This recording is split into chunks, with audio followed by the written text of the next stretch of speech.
তোমরা জানো যে আমি ইনসাইড আউটের বিশাল বড় ফ্যান। আজকে এরকম হলো যে কেউ এলো না এখন অবধি, তো সেই জন্য প্রোটিন রিচ ফুড খাও, ওয়েট লসে খুব ভালো হেল্প করে।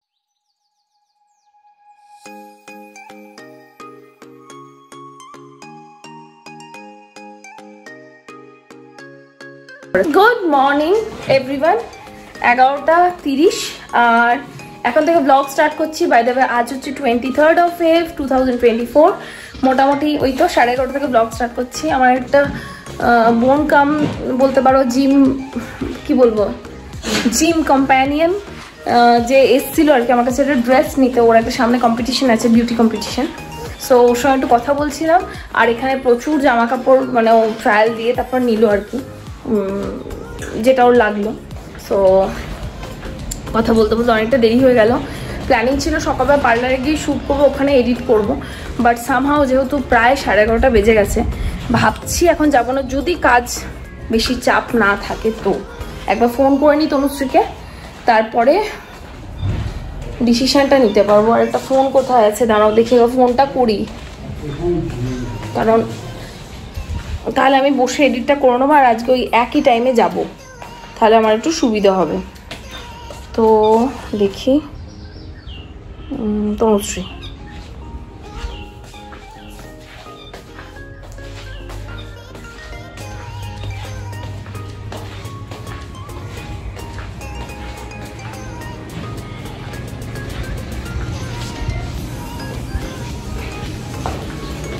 ফোন তুলছে না, নিশ্চয়ই কোনো ক্লায়েন্টের কাজ করছে বা মেবি কিছু একটা হবে। ড্রেস ওখানে ছাড়বি না, ড্রেসটা সরা। হ্যাঁ বলছি কেউ এসেছিল, বেশ ঠিক আছে তো করে নে। হ্যাঁ আরে পার্লারের কাজ চলছে, জিজ্ঞাসা করে নিলাম আমার যাওয়ার দরকার আছে কিনা, তো বললো দিদি যেটুকু কাজে 3টে ক্লায়েন্টের কাজ চলছে, তো ও বললো দিদি সামনে নিতে পারবো আমরা, কোনো অসুবিধা নেই। তো এখন আমি যাচ্ছি না, দুপুরে লাঞ্চটা প্রিপেয়ার করবো, এখন আর এক কাপ চা খাবো, আর ভাবছি ব্লগটা এডিট করে নেবো, কারণ কাজ যত এগিয়ে থাকে তত বেটার, তারপর আমি আর সময়ই পাবো না। তো চলো দেখি। আচ্ছা আরেকটা জিনিস তোমাদের সঙ্গে শেয়ার করা আছে, আজকে মুগ ডালের আমি একটু স্প্রাউটস বানিয়েছিলাম, সেই স্প্রাউটসের ভাবছি যে একটা হালকা করে পোলাও বানাবো, তো সেটার রেসিপিটা ভাবছি তোমাদের সঙ্গে শেয়ার করবো। যারা ওয়েট লস জার্নিতে আছে তাদের জন্য কিন্তু স্প্রাউটস, এই দেখো স্প্রাউটস করেছিলাম, একেবারে ব্যাক ক্যামেরা থেকে দেখাই। এই দেখো স্প্রাউটস, এরকম স্প্রাউটস করে নেয়। স্প্রাউটস করা খুবই ইজি, তোমরা সবাই মোটামুটি জানো, যদি না জানো আমাকে অবশ্যই কমেন্টসে জানিও, আমি কোনো দিন একদিন তোমাদেরকে স্প্রাউট করার পদ্ধতিটা দেখিয়ে দেবো। এই স্প্রাউটটা দিয়ে আমি একটা পোলাও বানাবো, তো আশা করি সেটা খেতে মানে ভালোই লাগবে তোমাদের, যদি কোনো সময় খাও। আমি খেয়েছি, খুবই ভালো লাগে, এবং এটা ভীষণ মানে rich in fibre, rich in protein, এবং তার সঙ্গে একটু রাইস যেহেতু দেবো সেহেতু কার্বটাও পেয়ে যাবো, তো এনার্জির কোনো অসুবিধা হবে না। তো যখন বানাবো তোমাদের সঙ্গে অবশ্যই শেয়ার করবো। স্প্রাউটস পোলাও বানানোর জন্য সবার প্রথমে কড়াইয়ের মধ্যে একটু সাদা তেল নেবে, অলিভ অয়েল নিলেও হবে, একই ব্যাপার। এর মধ্যে তোমরা দিয়ে দেবে খানিকটা জিরে ফোড়ন, সঙ্গে দেবে একটু হিং, আর দেবে সর্ষে ফোড়ন, আর সঙ্গে দেবে একটু কারি পাতা। আমি এখানে তেলটা একটু বেশি নিয়ে ফেলেছি, তোমরা আরেকটু কম নিলেও হবে, টেস্টটা ইকুয়ালি ভালো হয়। এরপরে এই 4টে জিনিস দেওয়ার পরে আমি এক এক করে এর মধ্যে দিচ্ছি। প্রথম হচ্ছে পেঁয়াজ, পেঁয়াজটা একটু গোল্ডেন ব্রাউন হওয়া অবধি ভেজে নেবে। পেঁয়াজের পরিমাণটা মোটামুটি ভালোই রাখবে, কারণ তাতে টেস্টটা ভালো আসে আর কি। এরপর আমাদের যা বেসিক ইন্ডিয়ান স্পাইসেস, যেমন হলুদ গুঁড়ো, ধনে গুঁড়ো, লঙ্কা গুঁড়ো, জিরে গুঁড়ো, এই সব কিছু দিয়ে ভালো করে মিক্স করে নেবে এন্টায়ার মিক্সচারটাকে। একটু ভাজা ভাজা হয়ে যখন যাবে তখন এর মধ্যে তোমরা অ্যাড করবে কুচানো টমেটো। কুচানো টমেটোটা দিয়ে দেওয়ার পরে তোমরা এর মধ্যে খানিকক্ষণ কষিয়ে নেবে। দেখো এর মধ্যে বেশি কিছু মশলা কিন্তু আমি দিচ্ছি না, এই কটা মশলা দিলেই যথেষ্ট। টমেটোটাকে গলানোর জন্য আমি এর মধ্যে অ্যাড করে দিলাম নুন, আর একটুখানি এটাকে কষিয়ে নিলাম। এরপর এর মধ্যে অল্প একটু দিলাম জল, যাতে করে মশলাটা ভালো করে নরম হয়ে যায় আর আমার একটু ভাজা ভাজাও হয়ে যায়।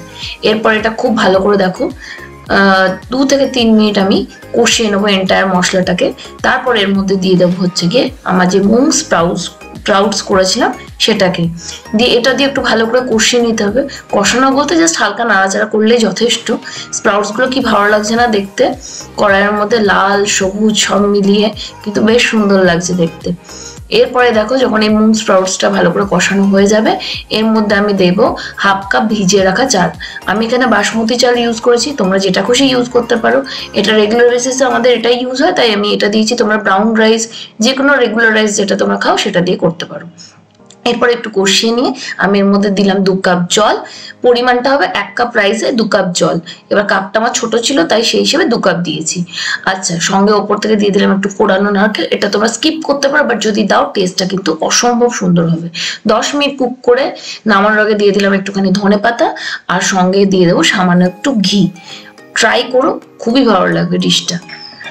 স্প্রাউটসের পোলাওটা জাস্ট হতে দিলাম, রেসিপিটাও আশা করি তোমরা দেখে নিয়েছো। পুরো হয়ে গেলে অবশ্যই তোমাদেরকে দেখিয়ে দেবো আফটার লুকটা কেমন। তবে এটা ভীষণ হেলদি হয়, যারা সবসময় ননভেজ খেতে চাইছো না, ইয়ের তোমাদের প্রোটিনটা দরকার, সেহেতু মানে প্রোটিন ইনটেকের জন্য এটা ভীষণ ভীষণ উপকারী এবং দরকার। আরেকটা কথা তোমাদের বলি যে এত বারবার যে প্রোটিনের কথা আমি মেনশন করি, সেটা কেন করি?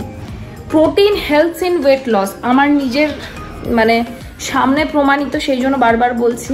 আমরা অনেক ভিডিওস অনেক কিছু দেখে অনেক সময় ভাবি যে এটা এমনিই বলছে, বাট যেহেতু এটা আমি নিজে মানে এই জার্নিটা থ্রু গেছি, সেহেতু বারবার প্রোটিনের কথা মেনশন করেন। প্রোটিন একটা গোটা বডিকে মানে রেগুলেট করছে, কিন্তু এটা বলবো না যে শুধু প্রোটিন, তার মধ্যে কার্বস তারপর ফাইবার সবই দরকার, বাট প্রোটিন ওয়েট লসে হেল্প করে।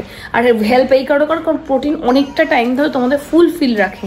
মানে সাপোজ ধরো খুব সহজ ভাষায় বলি, তোমরা যদি একটা ডিম সেদ্ধ খাও দেখবে অনেকক্ষণ খিদে পায় না। কেন?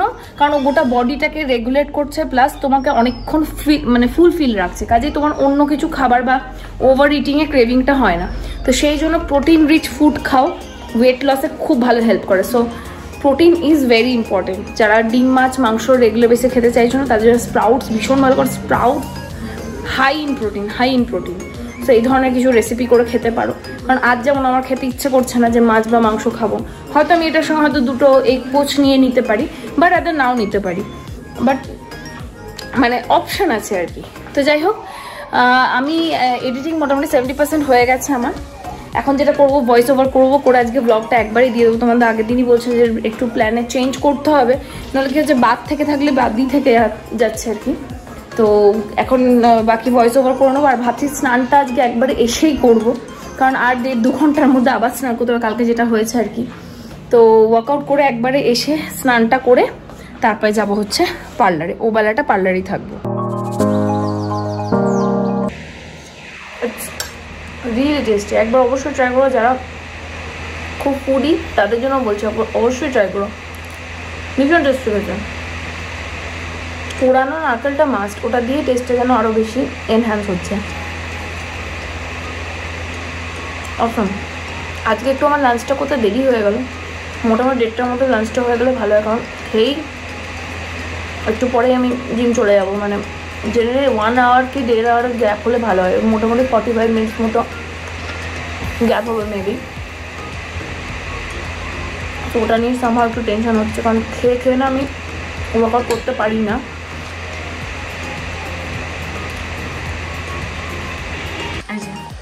ব্লগ এক্সপোর্ট হচ্ছে, পোস্ট করবো, ব্যাস আজকের মতো শান্তি। 2:45 আর এবার আমি বেরোচ্ছি জিমের জন্য। ওয়ার্কআউটটা করে এসে একবার স্নান করে তারপর পার্লার যাব। যাক, খুব ভালো ফিল হচ্ছে। প্রত্যেক দিন ঠিকভাবে যে ওয়ার্কআউট করে নিতে পারি না, এর থেকে ভালো জিনিস আর কিছু হয় না। এখন লেটসি জিমে গিয়ে কি হয়। আশা করি যখন জিম পৌঁছতে পারছি তখন ওয়ার্কআউটটাও ভালো করেই হবে। 4:45 বাজছে, আজকে আমার workout done, but by this time আজকে এখনও কেউ আসেনি। যদিও জিমের বেসিক্যালি ওপেনিং টাইম মানে খোলার টাইম 4:30, আমি একটু আগে এসে তালা খুলে তারপর নিজেই ওয়ার্কআউটটা করি। যেহেতু আলি জিম সে ভাই আমার চেনা, মানে অনেক দিনের চেনা, সো আমি নিজে এসে ওপেন করি আর কি। সো আজকে এরকম হলো যে কেউ এলো না এখন অবধি, নইলে মোটামুটি 4:15-20 হতেই সবাই চলে আসে। 4টাতেই জিম খুলে যায় আর কি, 4:30 টাইম দেওয়া আছে। আজ এখনও কেউ আসেনি, তো সমস্ত লাইট ফাইট অফ করে আমি দিতে চলে যাচ্ছি।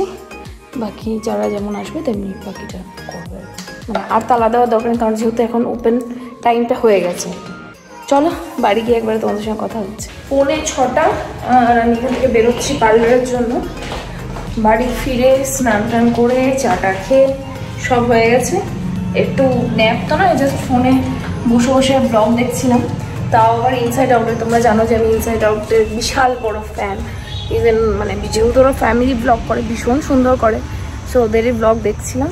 20-25 মিনিটের ব্লগ ছিল, ওটা দেখে আমি এখন বেরোচ্ছি স্যালনের জন্য। বাইরে এখন অন্ধকার হয়ে গেছে, প্রায় অন্ধকার হয়েই গেছে আর কি। চলো পার্লারে গিয়ে কথা বলছি। যাক, আজকে যেভাবে যা যা শিডিউল করেছি সবই কাজ হয়েছে, শুধু একটাই হয়নি, সেটা হচ্ছে আমি শ্যুট আর রিলস আর ভিডিও শ্যুট সেকেন্ড চ্যানেলে করব, সেটা প্ল্যান করেছিলাম। বাট সামহাও বাড়িতে আমার টাইমটা একটু বেশি লেগে যাওয়াতে আমি আর সকাল দিকটা যেহেতু পার্লার যাইনি, পার্লারে গিয়ে শ্যুটটা করার কথা ছিল, সেহেতু আমি করতে পারিনি। তো যাই হোক, ম্যাক্সিমাম কাজটা তো করতে পেরেছি, সেটাই আমার কাছে ভালো লাগে। আশা করি সবটাই আস্তে আস্তে সামলাতে, আসলে একা হাতে সবটা সামলানো বুঝতেই পারছো একটু অসুবিধা হয়েই যায়, মানে খুবই চাপে থাকি আর কি। আমি बैठे बैठे क्या करे, करना है कुछ काम, কি করবো ভাবলাম, দিয়ে দেখলাম সীতারাম চাট ভান্ডার থেকে একটু চাট অর্ডার করি। বলবে এত ডায়েট কনসিয়াস উল্টো পাল্টা খায়, বাট চাটটা চলবে, কোনো কাজ খুঁজে পাচ্ছি না। মানে এই সন্ধ্যের দিকটা আজকে একটু ফাঁকাই আছে পার্লার, তো সেই জন্য তনুশ্রীর জন্য একটা চাট আনালাম আর নিজের জন্য একটা চাট আনলাম, তোমাদের সঙ্গে শেয়ার করি। আর বোলপুরে সীতারাম চাট ভান্ডারে চাটটাই আমার বেস্ট লাগে, সেই জন্য আমি ওখান থেকেই খাই অলওয়েজ। বলার পর মনে হলো যে তোমাদের তো আমি কতবার বলেছি যে সীতারাম চাট ভান্ডারের চাটটা কত টেস্টি হয়, সো আলাদা করে বলার কিছু নেই। বাট যারা নতুন আমার ব্লগে এসছো তারা তাদের জন্য, তাদেরকে কেন্দ্র করে বলে দিলাম, ভীষণ টেস্টি হয়। এটা আমি নিয়েছি কচুরি চাট, যেটা একটা প্রাইস নিয়েছে 30 রুপিস। অবশ্যই আমি খাবারওয়ালা অ্যাপ থেকে নিয়েছি, তো সেটা এটা এ দেখো কচুরি, এটা হচ্ছে কচুরিটা, দিস কচুরি থিং। তো কি বলতে গেলাম ভুলে গেলাম আমি। তো অবশ্যই একবার ট্রাই করো, যারা বোলপুরে আছো, খাবারওয়ালায় অর্ডার করেও দিতে পারো কিংবা ওখানে গিয়েও খেতে পারো, সীতারাম চাট ভান্ডার।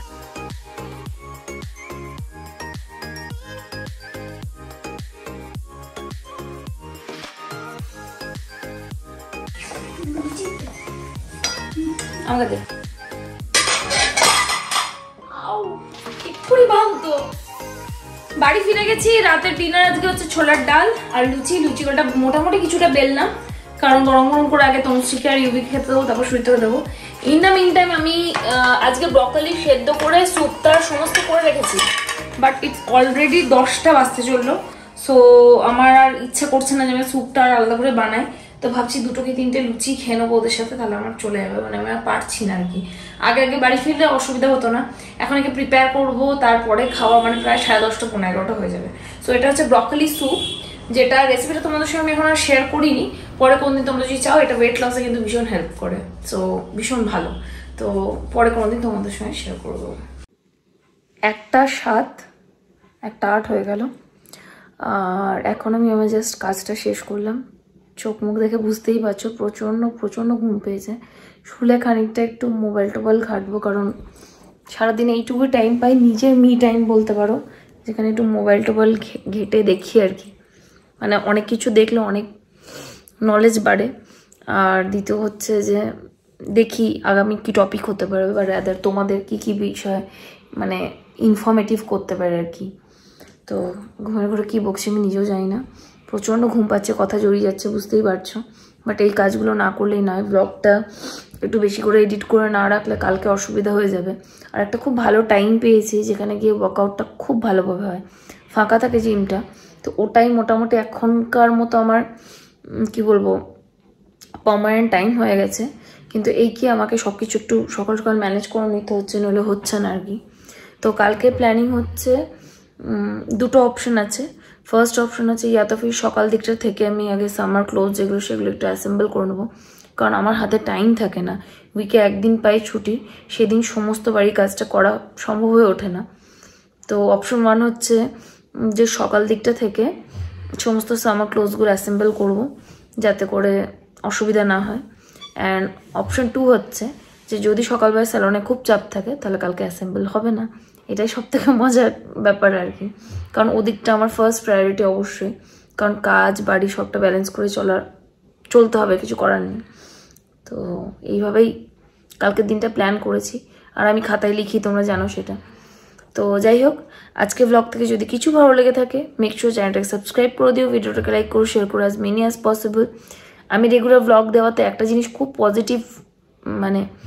পজিটিভিটি পেয়েছি, যেটা হচ্ছে তোমরা আবারও খুব সুন্দর সুন্দর কমেন্টস করছো, আমার ব্লগস দেখছো, এবং সেটাতে আমার খুব ভালো লাগছে। হ্যাঁ অবশ্যই মানে ব্যাপারটা দুতরফা হয়।